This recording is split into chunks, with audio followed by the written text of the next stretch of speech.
All right. Says, think about the routines you use in your daily life. What are the advantages of the routines you use? How can you apply or assert this rationale to enhance the quality of the routines you provide for your students? I would say the advantage of using routines, it's just it helps kids know like the predictability, and it kind of helps with like children who suffer from like anxiety, just so they know like what's going to happen throughout the day. It kind of like makes them feel more secure and calm. Yeah. And I also work in like a special needs classroom, so like our kids have to have routines. Like it's very like they're very schedule based. So at this time they're expecting this and that, and so I would say just to like enhance it is to make sure like you, if there is a change in the schedule, like you let your kids know like ahead of time, and trying to make it as consistent as you can. Like obviously not every day is going to be the same, but kind of like let your students know so they can prepare like if there ever is a change. Yeah, I think that it's important. For me, I know that I have my daily routines that I like stick to every morning. I know how long it's going to take me to get ready for work, how long it takes, if I leave by this time, I'll miss the train. If I don't leave by this time, I'm getting stuck by it. It almost triggers my anxiety if I'm late or if something isn't, So I think of a child, and when they walk into my classroom, I like to make sure that it is structured. And there are routines, but the structure can be flexible, but the routine itself is concrete every day. So no matter what, they are starting with some play, then we hand wash or we do a cleanup song, we hand wash, we get ready for breakfast. They know it's down to a science. Maybe the play is a little longer some days, a little shorter other days, but this is the order that the day is going to happen. And I think by providing that, it's helped with a lot of challenging behaviors, because they're not looking around wondering what's next, what's going to happen. They know, oh, okay, I'm going to play for a little bit, and then we're going to go to the gross motor room and play. It's not the constant, are we doing this today? They already know what's going to happen. So I think that predictability helps, especially young children. Absolutely. Everything Crystal and Emily said. And also that I think it gives an order to our day. It gives an order to kids, our students' day, and they feel safe. They feel like they're secure, that they are at a place, they know what's going to happen. It's not, oh my God, what will happen? I don't know. So they know they are in control of their day, and they feel less anxious, more available, and more engaged because they know what's coming next. Right, absolutely. I agree with that. Definitely when you said that they're in control. We have, I don't know if you guys have to have visual schedules in your classroom, but we have a visual board in our classroom, and I have it down low enough where there's a little arrow, and then every time it's time to switch, because we have our visual timers as well, and a different student gets to go over there and move that arrow. And I think it's just kind of nice for them to be able to see it, put their hands on it, move it. And we constantly are pointing to it and say, okay, what did we do before we're doing what we're doing now? What are we doing next? What comes after that? It definitely makes the day a lot smoother. And then I try, if we have like a sub, I have a sub binder that I just try to keep them on the same schedule as well. And yes, and I agree. I think about yesterday, I had a new student that started, and it was so funny because there's a little girl in my classroom is like, she's kind of like the most unruly one in the class. But yesterday we had a new student, and so in the morning time we have the tables are already, there's activities on the table in the morning before breakfast. So it's like, okay, these are 3 areas that are open, before breakfast. We're not going to open up everything until after breakfast. Well, this little boy wanted to keep going over into the block area, taking stuff off the shelf, and she would get up and she'd go get, she's like, no, we have to stay over here. She's like, not before breakfast. I was gonna add on to everything you guys said. I agree with everything you guys have said. Also, I feel like when there isn't structure or routine, that enhances the behavior issues in the classroom. Right. I feel like having structure, having routine definitely puts those more challenging kids at ease, because they like, like you guys have mentioned, they know what's coming next. They know what to expect, because without that, it's just chaos and confusion. Right. Um, sorry. I subbed a class like 2 weeks ago, and it's a part-time freeze class. And we had to stick to obviously the schedule, and like that's just how the teacher set it up. But there was this little boy in the class, and he was on the verge of tears every like hour because he'd be like, when am I going home? I want my mom. And I'm like, dude, let me read the schedule to you again. And I'd be like, we have snack, and then we have chapel, and then we have story. And then I would look at him and I'd be like, and then he'd be like, time to go home. I'm like, yes, let's wrap this up. I think schedules are important because it kind of keeps the kids on track. My kids in my pre-K class don't really care for a schedule. They are constantly like going, and they could really care less about what the schedule is as long as they're like doing what they want to do. So like that's the only class I've ever been in that's like hasn't ever like benefited from a schedule. Because even when there is a schedule and we go over the schedule in the morning, they're always like, yeah, we know, like, let's move on to the next thing. They're like kind of like rushing into the schedule. I don't know, something about that. What age is these? This is 3-year-old, 4-year-olds? My pre-K kids are 4 turning 5. Oh, okay. So, but they're like all, so like I personally don't think they should be in pre-K. They should be in our preschool 4s class, which is a lot of them were in preschool 3s last year, and our preschool 4s is 2 fills. So we made a pre-K class for them. And they're supposed to be more mature than the other 4 and 5-year-olds. But as I've seen in the last months of work, they're not. So I don't know. They're just such a weird class. And like listening to like some of the things I say about the class, you would never think that they're a pre-K class going to go into kindergarten next year just because of the way they act.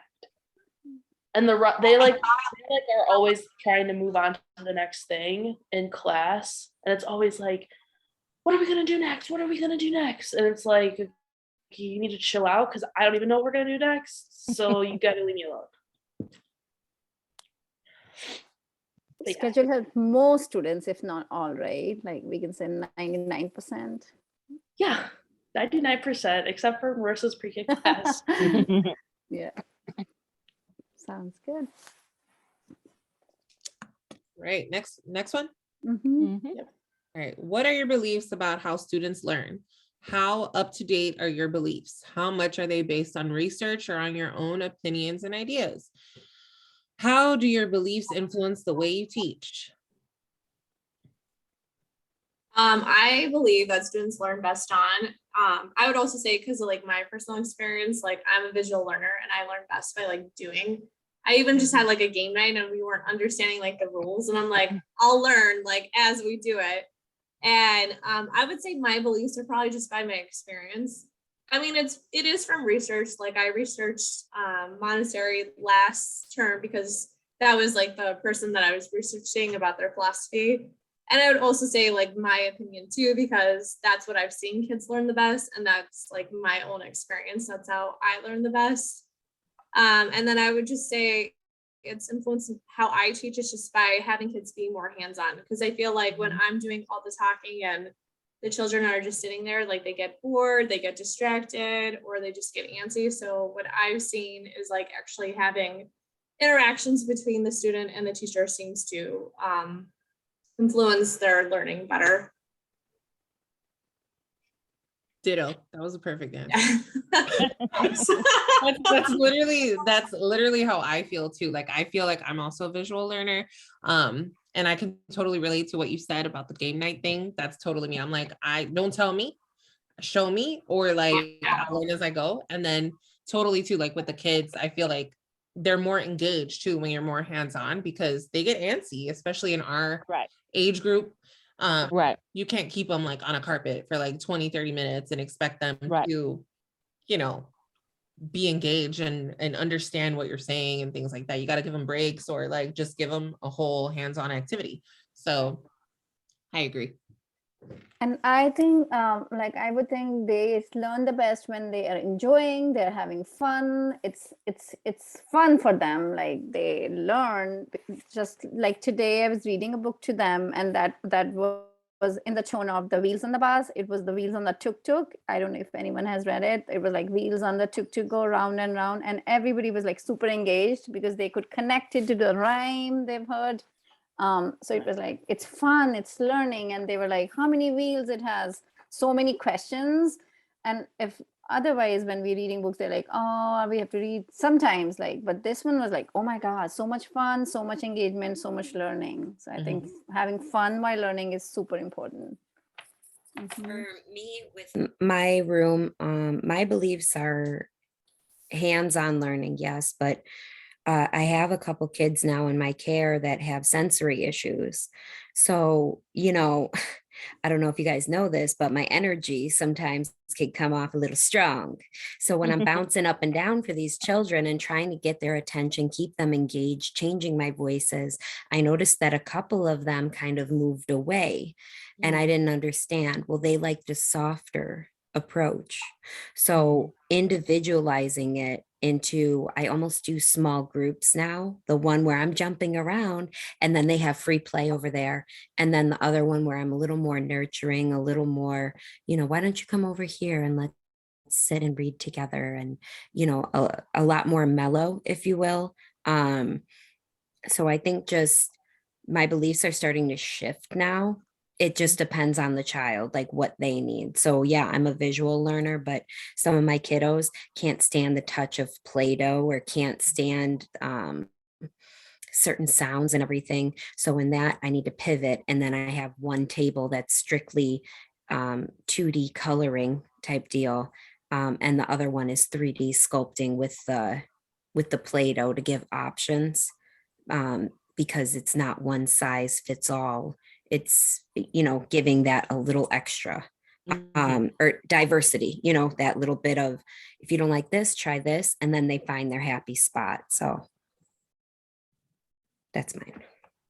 Yeah, I think my philosophy is, like I said, it's research based, the whole thing about kids learn better through play. And I do agree with that in some instances, but also just the whole thing of sometimes they get kind of wrapped up in wanting to play all the time. And sometimes it's like, okay, wait a minute, we got to be serious here for a minute. So, which becomes a little bit difficult, but if you kind of, still kind of try to do it and make them think it's a game, it works, Because I mean, even like when you're doing assessment, when we do like the ESI assessment with them, it's done like, we tell them, okay, we're gonna go play a game, and then they're just, playing along, they're thinking they're playing a game, not knowing that they're being assessed. But so I think that when it comes to giving them activities, you have to make it seem like, oh, it's all fun and games, but really, break it down into where they're learning something. Even if it's just something as simple, oh, well, let's see if you can make your tower taller than mine. Let's count, see how many, did you use more blocks than I use more blocks? Because otherwise they'll just be sitting there like, I don't want to count. But if you make it seem like, oh, well, see if you can if your tower can be taller than mine, which is what they love to do, then, you can get something done, and they're learning something. They're learning, which one is more, which one is less. So. Absolutely.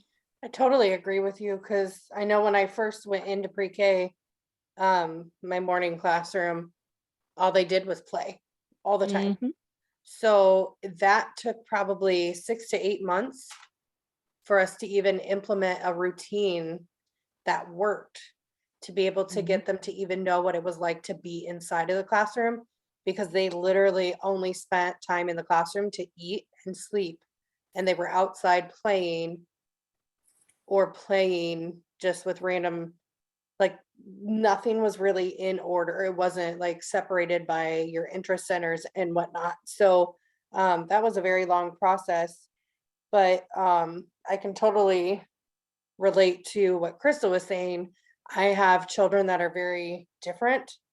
So I have some that really feed off of the hands-on bopping around the classroom, but then I have some with some special needs that I have to do and approach things differently. And then with the whole making everything fun, my afternoon class, if I don't make everything fun, like the stories and they're not interactive, I don't get any interaction from the kids at all. They're just like, or rolling on the floor, touching each other. So I absolutely have to make sure that every story or activity that we're gonna do, that it's engaging and they can have some type of hands-on with it. Otherwise, I get 0. Tessa, I agree with you. My pre-K class, I think I've mentioned before, teachers can't sit in front of them and read a book to them. They have to be, we've reverted to just doing read alouds on the smart board. So like you go on YouTube, find a read aloud, and the kids like that, and they would much rather sit there and listen to that read aloud than listen to me or to the other 2 teachers in the room reading a book to them, which is totally fine. They're getting the exact same experience because like I'm still in the room, I'm still interacting with them, I'm just not reading it to them. And like that's what like we have been doing, is we've been implementing more videos in place of not us like actually teaching, but in times when there is downtime, we do a lot of brain breaks from Go Noodle to kind of give the kids like time to relax and like de-stress from all of the learning that we're doing. And the kids really enjoy those. Or we play like a bunch of like dance videos, and the floor is lava on whatever Key Boomers, I think it's called. They love that game so much, and it's like a reward to them. Like if I'm like, if you guys can sit here for 15 minutes and listen to what we have to talk about today, then we can totally play the floor is lava.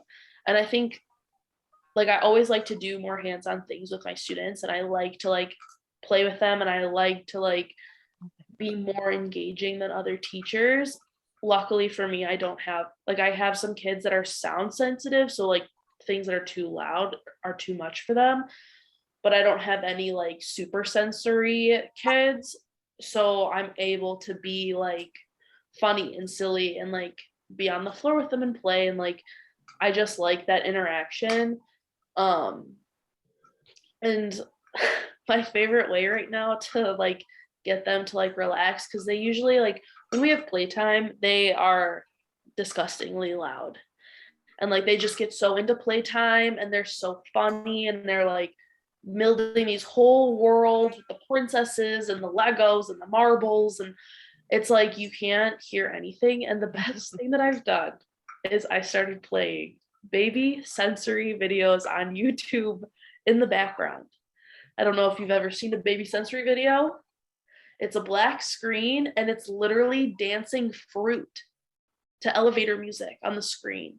They just bounce up and down, they maybe spin, and I play it on super like low mode so they can barely hear it, but it plays on the smart board.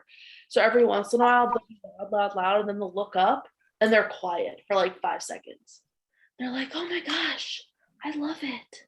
And then they go back to playing, and it literally like reverts them to like, shh, be quiet. And it's the funniest thing. And now they request, Miss Marissa, are you gonna play the fruit? Are you gonna play the fruit? So now that's what we do. I'm gonna try that in mine. I'm gonna try it. It is. I'm literally gonna pull it up right now on my phone. Does it say, can we see what it looks like? Yes.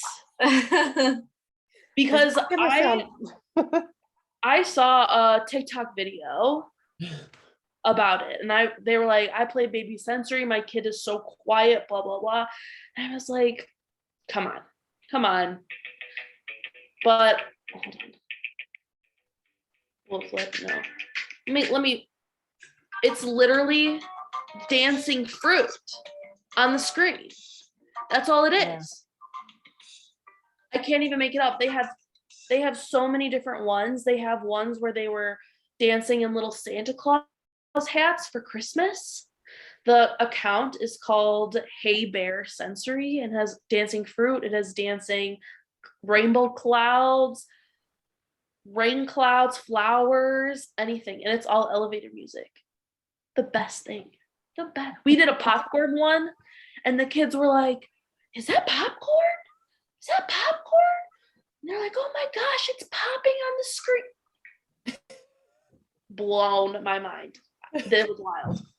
You guys should definitely try it because it like I don't play it loud enough for them to like zone in, and I only play it when they're doing centers because they're already busy doing their own stuff.